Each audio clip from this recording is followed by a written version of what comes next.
যুৱ প্ৰজন্মৰ উদীয়মান অভিনেতা প্ৰয়াত কিশোৰ দাসৰ ৩৩ সংখ্যক জন্মদিন পালন শনিবাৰে দক্ষিণ কামৰূপৰ মিৰ্জা আঞ্চলিক ৰাস মহোৎসৱৰ বাকৰিত দ্বিতীয়বাৰৰ বাবে B16 দ্য ইউনিক ডেন্স একাডেমীৰ উদ্যোগত তথা সংগীতৰ সাগৰ আৰু পৰিয়ালবৰ্গৰ সহযোগত ৩৩ সংখ্যক জন্মদিন পালন কৰা হয়।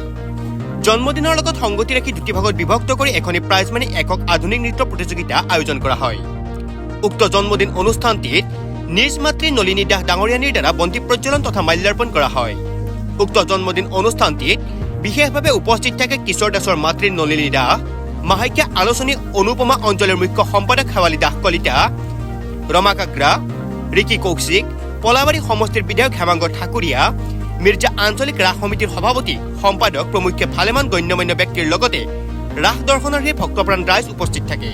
প্ৰতিগৰাকী প্ৰতিযোগীক একোখনকৈ প্ৰমাণপত্ৰ বিতৰণ কৰা হয়, লগতে বিজয়ী প্ৰতিযোগীক পুৰস্কৃত কৰা হয়।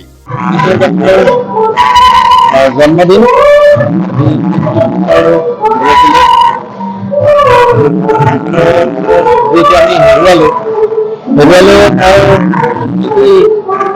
আমি জীয়াই ৰাখিব লাগিব।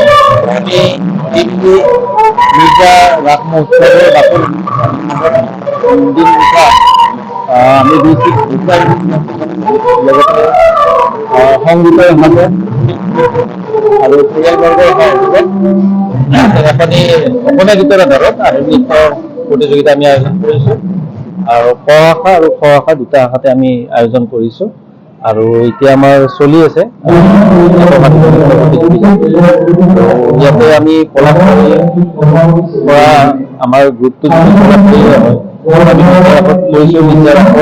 সভাপতি সম্পাদক সমিতিয়ে আমাক ধুনীয়াকৈ তেওঁলোকে সুবিধাখন কৰি দিছে।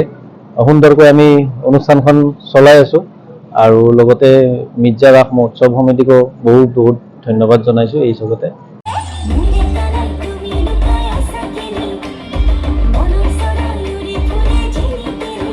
পলাবাৰীৰ পৰা Jitumoni Sarma report, news any 365।